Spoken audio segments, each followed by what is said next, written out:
Hi, hello, welcome to today's session. So today, a little bit different. I'm going to be joined by one of my friends, Sam, who is a coach that helps people give up alcohol.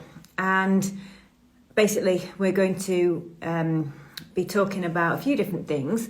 Because this is a joint one, I'm just waiting for Sam to pop up and then I will grab her and bring her on. So she's here. Let's see if I can do it. How do I do it? Sam, here we go. So I've invited her to join. Let's see if she does.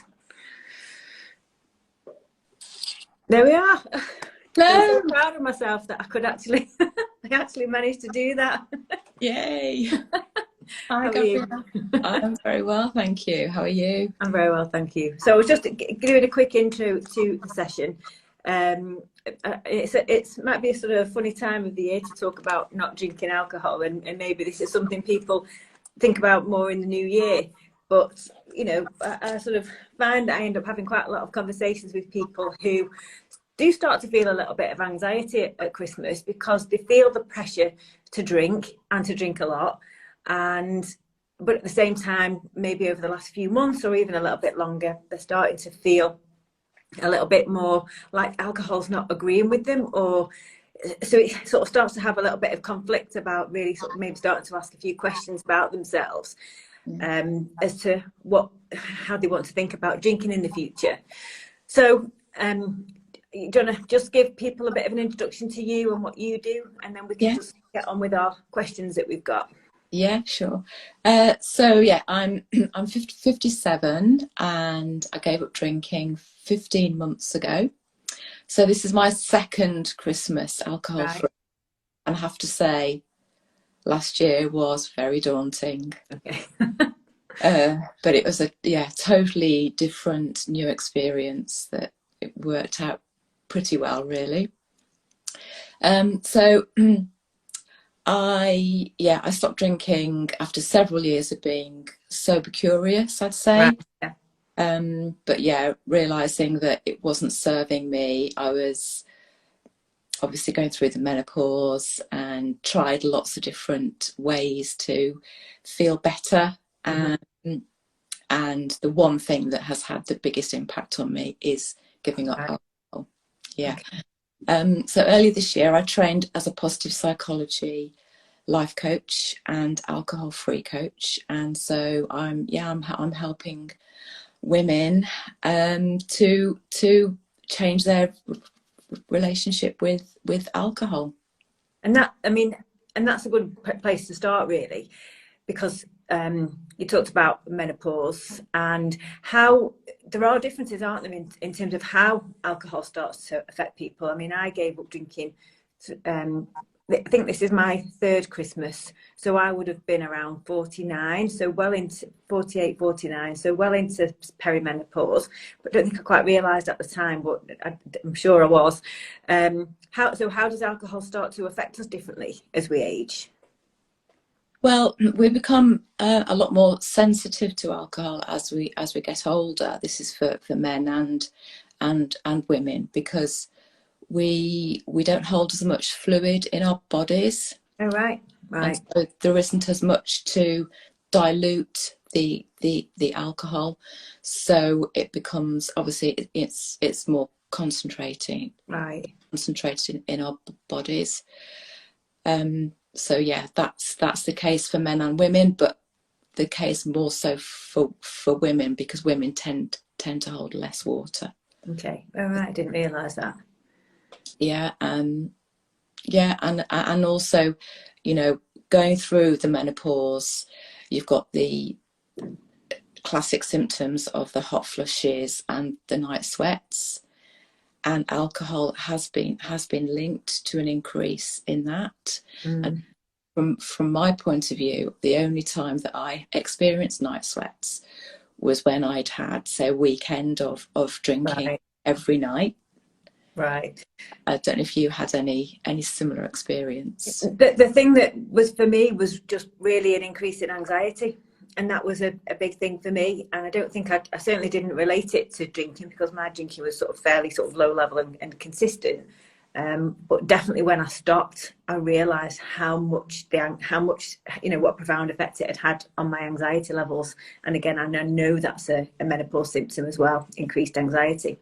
Yeah. So that was a big thing for me.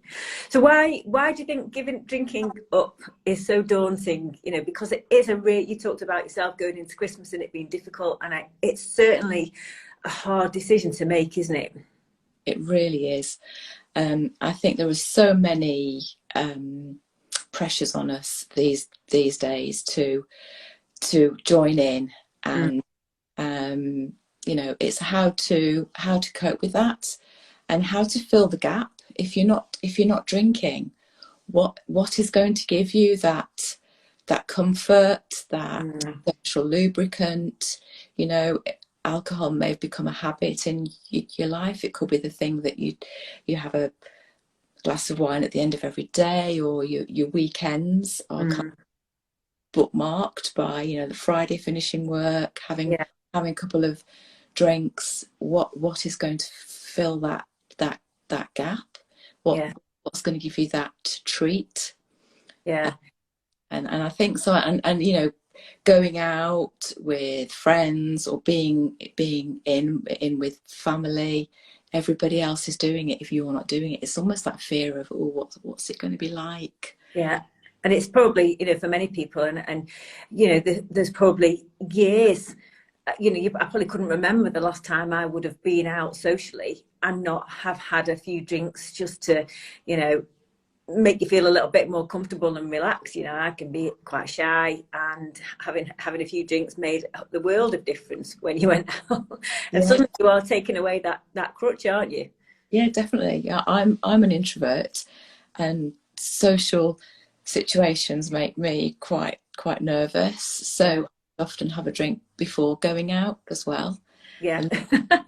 If you're having a meal out, so you have a drink at home, then you have a drink before the meal, and that's 2 drinks before you've eaten. Yeah. And if there's the only thing I would say, and whilst talking about that, certainly I was quite nervous about it. I do quite clearly remember the first time I went out with a lot of people. I don't just mean with my partner, but went out with a few people. It was a dinner at someone's house, and there was about 7 or 8 of us, and I wasn't drinking, and I was nervous going in because they weren't people I knew well.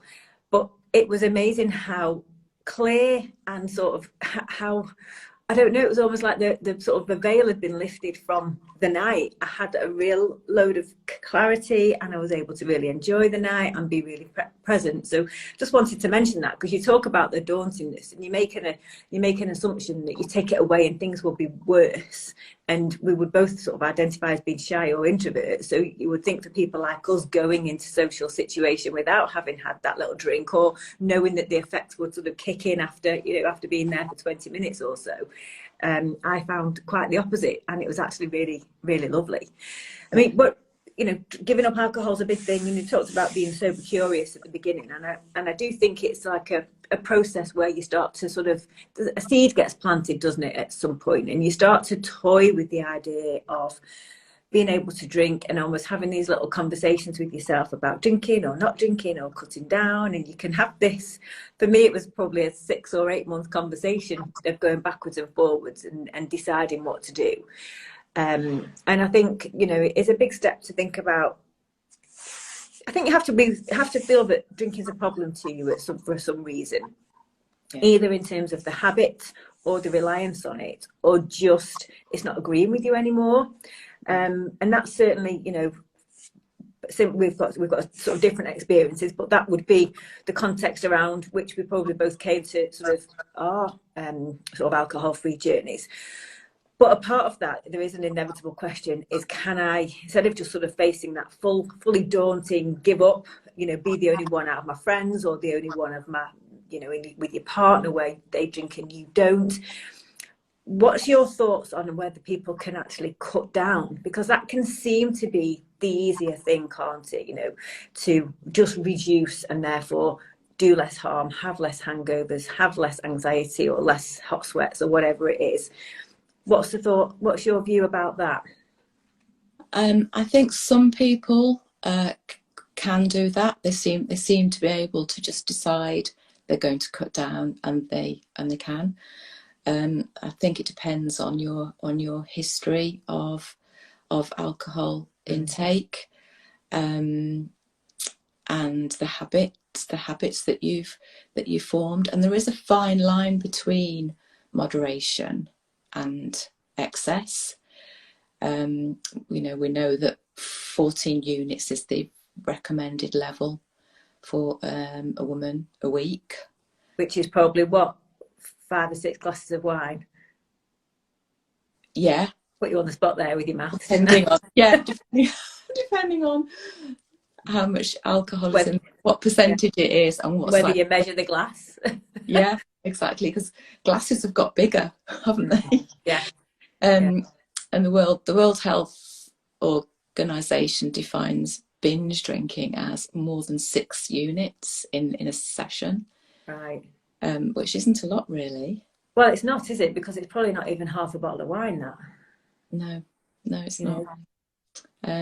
So I think it's worth bearing in mind that, and if you are going to moderate, really take care about how much you are drinking. But for some people, they find that they need to stop for a while before they go back to moderating. So if you are thinking about moderating, it's probably worth trying it. And if it's not working for you, think about stopping completely. Although I have to say, you need to do it safely.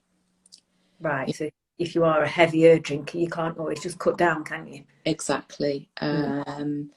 If you're drinking more than 16 to 18 units a day, you need to be getting medical advice. Right. On how to cut down, stop. And what would be interesting to know what your definition of moderation would be, really, because again, that's a very sort of loose term, isn't it? There are sort of, and it's interesting because when I would have said my own definition of drinking would have been moderate before, because I was maybe only drinking 1 or 2 glasses of wine a night, maybe sharing a bottle of wine a couple of nights a weekend. And that didn't seem excessive. I rarely felt drunk. If I added up the units, I was well over whatever the 14 units. There's no question about it. But for me, I didn't feel like I could moderate, as in, well, I did try and just stick to Fridays or Saturdays, and then it would creep up to Sundays and Wednesdays, and before you know it, you're back where you are after a very short time. What would you say is a sort of what would people aim for if they wanted to try moderation first? What would that look like? I think to cut down, that's whatever your normal level is. Whatever you are drinking on average now, cut down, and I think just keep cutting down. It's really hard to say, because depending on how much you've been drinking in the past, you will have built up a tolerance. And so you might say, oh well, I can drink 2 glasses of wine a day and it doesn't seem to impact me, but that could be because you've built up quite a big tolerance to it. Yeah. The only way that you'll really know how it's affecting you is by stopping. Yes. And we need to think about the risks here, that there is an increase in many types of cancer. Yeah. With alcohol, heart disease, liver disease, osteoporosis, which as menopausal women we're at an increased risk of. Anyway. Obesity and depression. So I wouldn't like to pinpoint what. But it's interesting. I think the thing that stuck out for me then, that was the most useful, was to cut down and then keep cutting down, because I think that's actually key, isn't it? Because you know, if you were going to maybe just have, you know, start from having drinking 5 nights a week to drinking 2 nights a week and not being able to binge drink on those 2 nights, that would be a good thing. I think what I found when I did try to do that, it's gradually creeping up. So you could it could still be less than it was before, but you're moving in the wrong direction. So if you were thinking, so that for me is actually a very useful thing to think about, that I might be starting with cutting down to 3 nights a week, and then I might be cutting down just to 1 glass of wine on each of those 3 nights a week, and then trying to bring it down to 2 and to 1, etc. So that's a very useful thing, I think, to think about. And I think what, you know, one of the things that we both know is alcohol is very easy to get into the habit for many different reasons, our own habits and also social pressures for that to gradually creep up again, isn't it? And for whatever you sort of pull back on. And I think when I was trying to think about what moderation would have been for me, it would be an occasional drink, of being able to say, oh, it's my birthday, or it's Christmas Day, or a special occasion, rather than it be a weekly thing. But then to feel that drinking on that birthday wouldn't mean that I would suddenly want to get leathered. That's what I was thinking. But, you know, really actually think, oh, right, it's my birthday, and really go for it, because that would not be moderation if that was what I was doing, even if it was once every few months. And then worrying whether, well, then does the next night you think you carry on and you should have undo all your good work. And I think that's the thing with giving up drinking and the sort of moderation question. And they're important questions, I think, to ask of yourself, really, is you probably know yourself how you're likely to be. And that's how I felt I was likely to be, that I could have a period of time where I didn't drink. But if I then decided to drink on that day, I really probably didn't trust that 1 glass of champagne to celebrate being 50 or something wouldn't turn into a bottle and then carry on to the next day, and then suddenly you're back drinking again. And that's where I eventually made that decision to not moderate and to fully give up, because in my heart of hearts I knew, or I didn't trust myself to be able to just have that 1 glass on that one special occasion and then get back to not thinking about it. Because that would be the thing I would say that the giving up did. It stops you having that. You just don't think about it anymore, do you? You're not in that battle of, well, I won't have one tonight, or I had too many last night, so I won't have as many tonight, because there can be a real struggle, can't there, when you're actually going through that sober, curious, sort of moderating thing, where actually how much you should have, whether you should or shouldn't, and regret or what have you, actually becomes really something that heavily occupies your mind. Yeah, definitely. I found that exact same thing. The voice in my head, the little conversations I was having with myself. So, how many drinks am I going to have tonight? What am I going to drink? I did find it really useful to have something the next day that was happening. So I like outdoor swimming. And so I was going for a swim early the next day. That was it. I didn't drink. So, you know, doing that sort of thing is quite good. But yeah, exactly, that voice, you just think, I'm spending so much energy and time having that conversation with myself.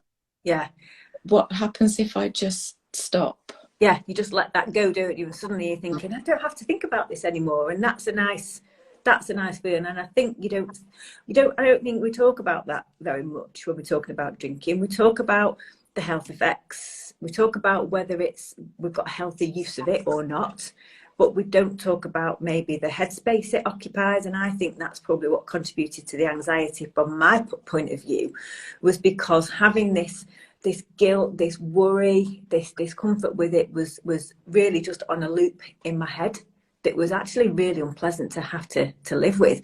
And it wasn't until I managed to stop, and when that voice wasn't there, or that conversation wasn't there, that there's a big freedom that you get, isn't there? And I think when you talk about that freedom from alcohol, it's a mental freedom, isn't it? Yeah, absolutely. You find that your mind is in a consistent state. Yes. Didn't have before, because when you were through that, am I going to drink? How much am I going to drink? How am I going to feel tomorrow? Then the next day, how am I feeling? You're constantly like this. Where when you stop, it's level. and you feel consistently the same, and that's Yeah. mainly Yeah. good. Well, it is, isn't it? I think once you get over it, because for me, I definitely found that when you sort of woke up in the morning and had a great feeling of, oh, I didn't have a drink today, or I didn't drink last night, and I didn't ever really have hangovers, but that was just such a lovely thought. And then I did start to notice I felt probably less tired actually, because I was sleeping better. Yeah. And then you want to then carry on and feel that the next night and the next night. So there's maybe it's, there's maybe for people to really think about the positive things that you're going to experience once you do those difficult things, because that's the bit then that starts to motivate you. When you feel like what that great feeling is like, that keeps you going, doesn't it? And there's many times where I would think, oh, because Tim still drinks, and you think, oh, that smells nice, or he's having champagne and that's my favourite, or espresso martini, or the things that you really miss. And you might hover there for a minute, and then you think, no, because I just love feeling great in the morning. And then it's easy decision, it's gone out your head, and you just carry on with your night.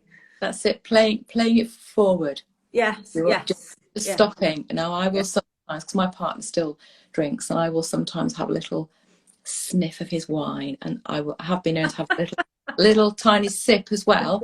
And that's it. Just, oh yeah, the flavour. Yes, I remember that. And then you play it forward in your head. Actually, do I want to drink all of this? How am I going to feel if I drink all of this? How will I feel tomorrow? Yeah, that playing it forward's a good one. And I think it's a good question, because thing to talk about really is, we both said that both of our partners carried on drinking. I mean, what's your view when you're talking to your clients? Is that something that comes up? Do people worry about giving up drinking on their own, and how to handle the partner not drinking? Yes, definitely. Having spoken to lots of people who have stopped and their partners carry on, it's a really tricky one. So the tendency is for your partner to maybe feel a bit like you've deserted them, especially lost a drinking buddy.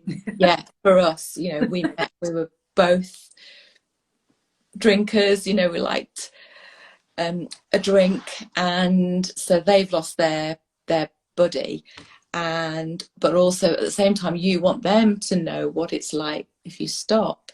And I've learned that I just need to keep quiet. And we need to be beacons, just show them what it's like. And I think as long as you can do something that brings something similar to what you had before. So I know we've talked about this, that having a drink together, having that special drink. So they'll be having a beer or a wine, and we might have a nice drink, with a tonic water or something, but just having that time where you're both sitting down and just relaxing and having a nice drink together. It is possible to get some of that. Yeah, because you do. I mean, that's because there is a little ceremony type thing, and a little bit of a ritual about getting to a weekend and both not having to work and be able to sort of, be sort of focused on each other, I suppose, and having sort of quality time together. And in the middle of that is a bottle of wine and 2 glasses, isn't there? When you sort of take one of those glasses away, it can feel a bit strange, and you're losing a lot more, or the fear is that you're losing a lot more than a glass of wine, isn't it really? And we did.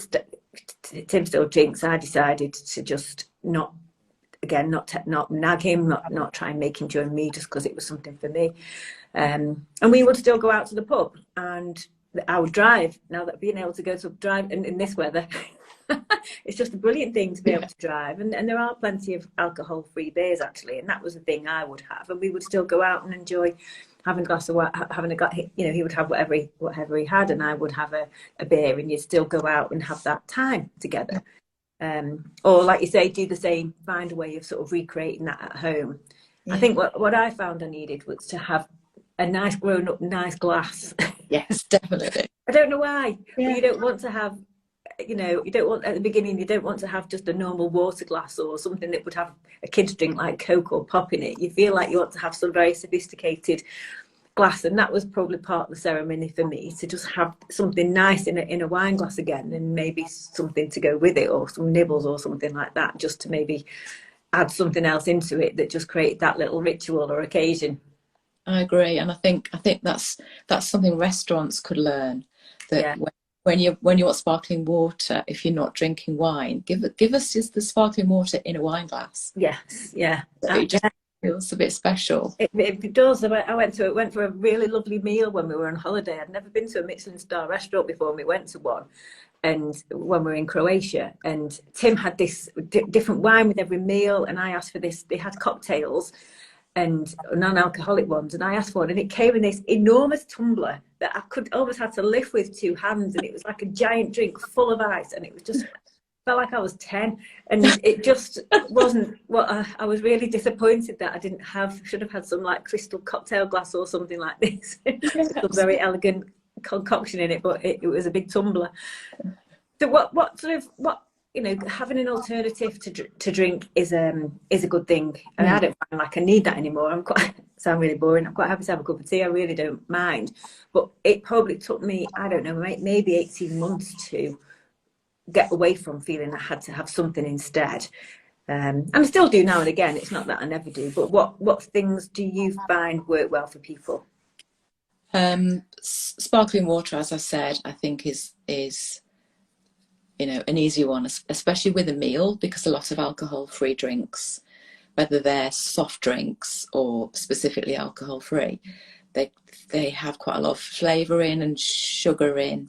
Yes. You don't really want that if you're having a nice meal. You want some quite... Yeah, you drink it too quick as well. Yeah. Tonic water with ice and citrus, and have it in a gin glass. That's lovely. Alcohol-free cocktails, as you said, I think they're great and thirst quenching. And some people aren't into alcohol-free alternatives. I'm still having the odd one. I've brought some with me today. Oh right, yeah. Let's have a look. So this one is a lovely, aperitif, alcohol-free martini with a nice flavoured tonic water. Oh right. And some citrus, like some orange or something. And so it's that be a bit Aperol spritzy. A bit. It's not quite as bitter as that. Right. It's a bit sweeter. Right. So for Christmas as well, the colour's lovely. Yes. Now this is my favourite alcohol-free wine. Naughty, it's called. It's quite expensive. It's about £9 a bottle. But when you think about if you were buying, that's like your average wine from Tesco, isn't it? Yes, well, these days it is, isn't it? Yeah. So, and that's Waitrose did have it. Don't know if they're selling it now, but you can order it online. Okay. And is that because I find some of the wines quite sweet? Yes. This is the least sweet that I've had, and it does smell like wine. Right. Oh, right. I'd say the first sip as well. Right. I know you could probably say, well, if you don't drink, why do you want a drink to taste like wine? But there is something about that. Do you know what I think it is? It's because for me personally, it was because when you have a drink like wine, you sip it, you drink it slowly. Yeah. And I think when you switch to some soft drinks, it changes the way you drink them. You drink them faster when they're too sweet. And I think that's what I wanted, something that you felt like you wanted to just sip and make last. Yeah. And it was almost a rate of drinking. That is true. Yeah, definitely. And that's what I found if I switched into, oh, go on, let's see this one. Oh, Tim has some of those for the week, yeah. That's the best non-alcoholic beer. That's my favourite one. Yeah. Right, that's brilliant. I mean, I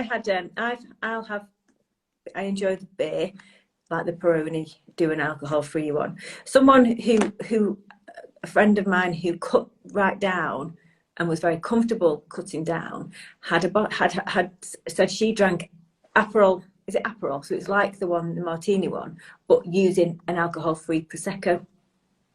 Oh, nice. So she just had a drop of the Aperol, which is alcoholic. I don't know how much, but then just topped that up. So it probably gave it that alcohol flavour, but then topped it up with an alcohol-free wine, which I thought, or sparkling wine, which I thought was a good idea. Yeah, it is.